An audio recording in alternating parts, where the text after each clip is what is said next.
Okay, I'm going to read through a story in the February issue of Storyworks to give an example on how to work on setting in a story.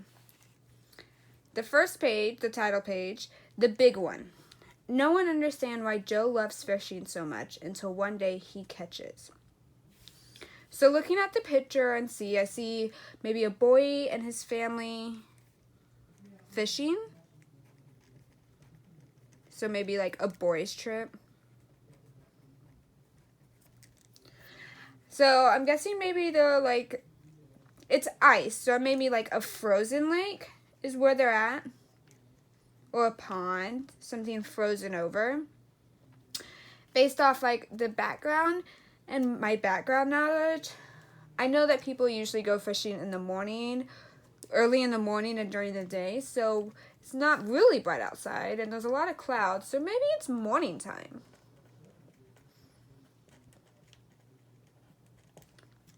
I'm also wondering what he catches. Is it an actual fish or is it maybe some sort of different animal that's bigger than a fish?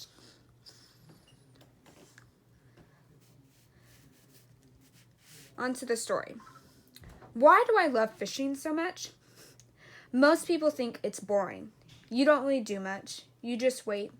You stare at the sky and the water and wait. Almost always you don't catch anything. But then, every once in a while, you catch something. And maybe once in your life, if you're lucky, you catch the big one. This is the story about the day I caught the big one. So it's about a boy telling us a fishing story.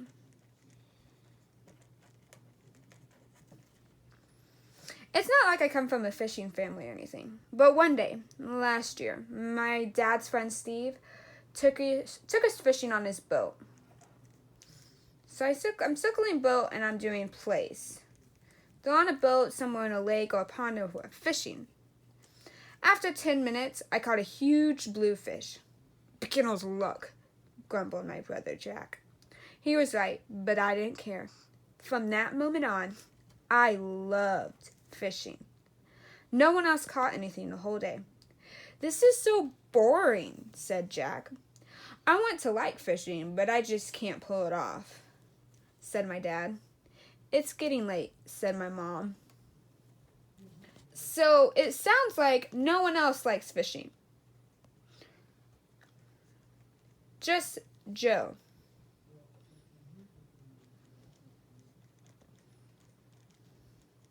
It's official. No one in the family likes fishing except for me. After the trip with Steve, I begged my dad to take me fishing, but he kept making excuses. Sorry, I have to do my taxes, he said. I have to fix my car, he said another day. I have to take a nap, he said another day, even though it was 10 in the morning. So 10 a.m., that's a time.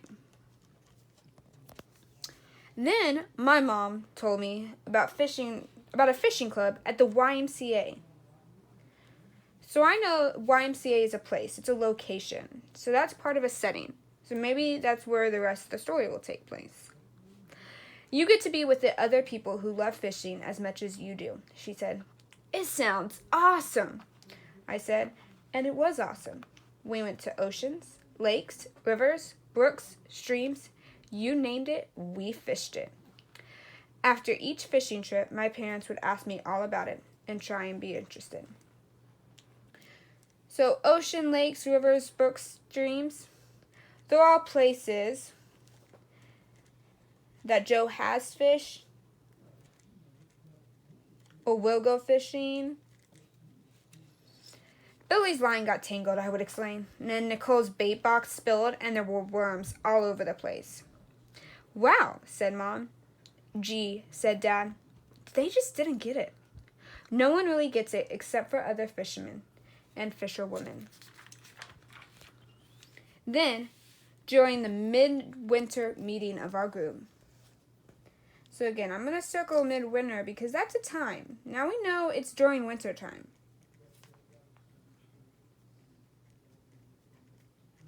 Which kind of makes sense because go back to the front page and it's like frozen ice. So it gives us a clue that it is winter. That gave us a clue that it was winter time. I got the best news of my entire fishing life. We're going ice fishing, Mr. Pinkton announced. Mr. Pinkton was the leader of our fishing club. We're going to be waking up at 5 a.m., drive 2 hours upstate, and fish on a frozen lake for 7 hours in 15-degree weather. So this sentence right here told us a lot about setting. Told us 5 a.m. and 2 hours later, which would be 7 a.m. So that's a time. And fishing on a frozen lake, that's a location. So they're telling us where they're going to go fishing. And they even tell us how long they're going to be fishing. We all broke out in cheers. Ice fishing on a frozen lake? I had no idea what that meant, but it sounded fantastic. For this trip, each child must be accompanied by a parent or a guardian, Mr. Pinkton added. Uh-oh. It wasn't until the next night at dinner that I got the nerve to bring it up. Dad, what are you doing on Saturday? So that's a day. So now we know what day of the week this fishing trip's going to be on. Why? What's up? He asked. Well, I have this ice fishing trip, and a parent has to come. My parents looked at each other. Well, let me think about this, my dad said. I could either go freeze on a lake for hours or sit in our nice warm house reading a good book. I slumped in my chair. Ice fishing it is, he said. My heart soared. Really? Yep, on one condition. What's that? He smiled. That I never have to do it again. At exactly 5:13 Saturday morning, again time and day, I felt a tug on my arm. I said, Jojo, wake up, Dad said. My dad turned on the light, which was brighter than the sun. I got up. We packed a car full of coats, boots, snow pants, sweaters, gloves, hats, and, of course, cookies. When I got out of the car 2 hours later, I got smacked in the face with the coldest wind I ever felt in my life. The lake was down a long hill, surrounded by pine trees that stretched all the way up to the sky. So this is the place. We know it was a lake, but now we know that the lake is down a long hill that's surrounded by tall trees. It was a pretty amazing place, but I was too busy trying to feel my toes to really notice. Mr. Pinkton was already out in the lake with the other kids and their parents, carving holes in the ice to drop our fishing lines through. Hey guys, he called, down here. My best friend in the fishing group, Charlie Lopez, was already sitting in his chair over a nice hole fishing. Catch anything? I called. Just about to, he said. All fishermen are hopeful people. Dad made his way straight for the little tent that Mr. Pinkton had set up for people who wanted to get warm and have hot chocolate. I'll be in here, my dad said. I looked at him. Just for a second, he added. Your hole is ready, Mr. Pinkton called to me. I checked it out. It was a beauty, perfectly round. The water rippled below 6 inches of ice. I tried to put a worm on my hook, but my hands were frozen stiff. Mr. Pinkton ended up doing it for me. Where's your daddy? Asked. Drinking hot chocolate. Mr. Pinkton laughed. Smart man, he said. But I was embarrassed. Why wasn't my dad out here with all the other parents? Couldn't he like fishing just this once? But then I heard a familiar voice say, Let's get this party started! I turned around, and there was my dad, slipping all over the ice, his hat falling off his head, trying to hold 2 cups of cocoa with his huge mittens. He looked down into the deep hole. Somewhere in that dark, mysterious lake, there was a frozen fish stick with my name on it, he said. For hours we fished, which really means we waited. But that's what's awesome about fishing. You're not really waiting. You're doing other stuff, like talking. And my dad and I had tons to talk about. We talked about baseball, movies, music, food, school, girls, animals, and a bunch of other stuff. We told some jokes, we got some more hot chocolate, but we didn't catch anything. When the sun started to go down, we ran out of things to talk about. I think my nose just fell off, my dad said, and even though he was trying to be funny, I knew he was miserable. Suddenly, I was mad at myself. I decided that this fishing trip had been a lousy idea. I felt bad that I dragged my dad all the way to this frozen lake just to sit there and not catch anything. I felt dumb for liking fishing. Then about 10 minutes before we were supposed to pack up, there was a tug on my line. "Dad, I got a bite!" I exclaimed. My dad jumped to his feet, then immediately slipped on the ice and fell on his butt, spilling hot chocolate all over himself. I started pulling. Whatever was on my line pulled back hard. It felt strong and huge. Reel it in gently, Dad advised, even though he had no idea what he was talking about. Mr. Pinkton came running over. "Joe's got something!" he yelled to the rest of the group. "Go easy on that thing," he said to me. Finally, after one last tug, I was able to pull my line out of the hole. Everyone gathered around to see what I caught. I reeled it in, full of excitement. At first, it was hard to tell what kind of fish it was. Then it became clearer. It wasn't a fish at all. It wasn't even a live animal of any kind. It was something large, fuzzy, and very waterlogged. "It's a stuffed elephant!" Charlie yelled. "What's a stuffed elephant doing in a lake?" Eddie Chan wondered. "Let's cook it in the grill." "On the grill," screamed Danny Burke. "It'll be delicious." Everybody laughed as I untangled the big, pink, furry mess from my line and my rod. My ears were burning with embarrassment. "It's not funny," I said, fighting back tears. I was about to throw the elephant back down the hole, but my dad stopped me. He brushed all the dirt and grime and ice off the elephant. "We're taking him home," my dad said. In the car, we talked about the freezing cold and us finally getting a bite, and my dad falling on his butt and spilling the hot chocolate, and me catching the stuffed elephant. We laughed the whole way. "It was a blast," he said as we pulled into the driveway. "It was." "It was?" "It was," he said. "Thanks for taking me." So at this point now they're home. 2 months later, in the spring, so spring is a time, it's what season it is. It was time for my fishing club's first regular trip of the season. I was packing up my gear when my dad knocked on my door. "Is it okay if I come fishing with you?" I looked at him. "Are you sure?" "Sure, I'm sure," he said. And he came fishing with me. He also came the time after that, and the time after that. Altogether, we caught one fish, a little stripper, that we threw back. But it didn't matter. We talked and laughed and ate and had a great time. That's what fishing is. And it turned out my dad loved it almost as much as I did. I guess you could say he was hurt. And that's how I caught the big one. So, the big one, I think, is not really a fish. I think he's talking maybe about his dad liking fishing.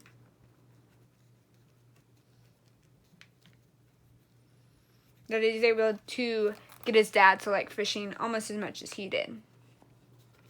Now, the setting, the main setting of the story, because there's a few places it is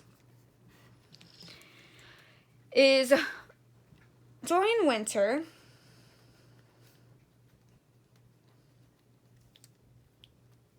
On a Saturday.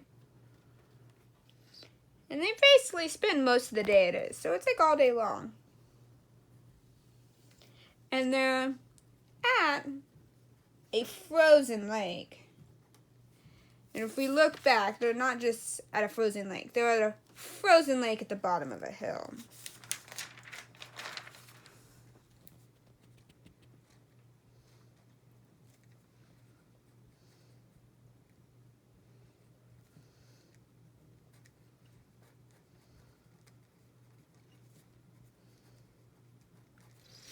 Now,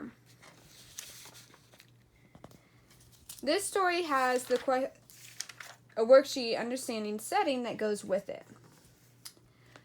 I'm going to do an example one for this story so that when you read next month's articles and stories in the March/April Storyworks, you have an example you can come back and look at.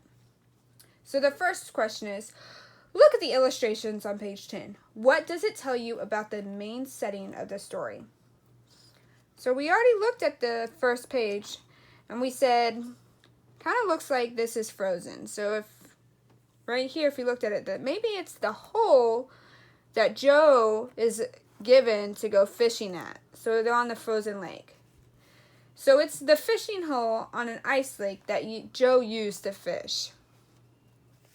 The second question, near the beginning of the story, Joe remembers taking a trip on his dad's friend's fishing boat. How did Joe feel in this setting? So if we go back, it talks about at the beginning, but one day last year, my dad's friend Steve took us fishing on his boat, and after 10 minutes, I caught a huge blue fish. Beginner's luck, grumbled my brother Jack. He was right, but I didn't care. From that moment on, I loved fishing. So it sounds like he's kind of enjoying himself, that he loves doing this. So Joe is enjoying himself on the trip. He likes it. How did his family feel? This is so boring, said Jack. I want to like fishing, but I just can't pull it off, my dad said. It's getting late, my mom said. And then for notes, we said no one else likes fishing.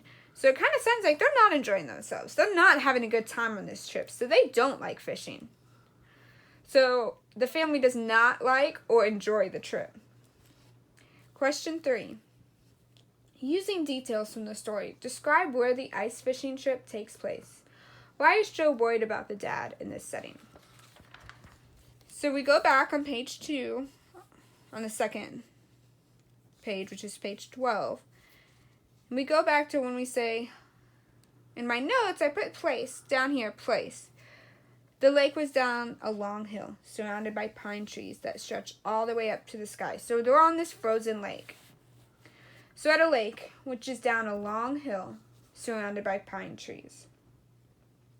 Why is Joe worried about his dad during this setting? Well, we know his dad doesn't like fishing. And then he's coming on this trip just so Joe can. And like he even goes immediately to the little tent to get some hot chocolate. So it doesn't look like or sound like Joe's dad's really there to have fun. He's just there for his son.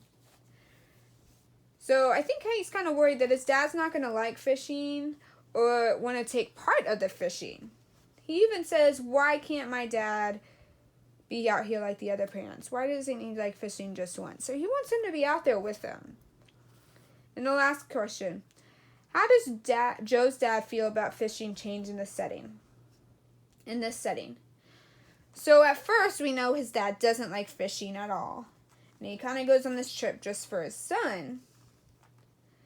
But by the end of this story, he's asking to go fishing with his son. So he changes his mind. He realizes how fun fishing can be. So to start, the dad does not like fishing. But he goes for his son and later ends up loving it. How does Joe react to the change? And I think at first he's kind of surprised because he's like making sure that he wants to go at the end of the story. And he's even like surprised that his dad is going to take him fishing. So Joe's surprised, but he likes that his dad can now go fishing, that he can now go fishing with his dad. For your April Storyworks and March Storyworks, you're going to have another worksheet that has understanding setting that you're going to go through. So here's your example that you can use to look back on to help you understand how to find your setting in the story.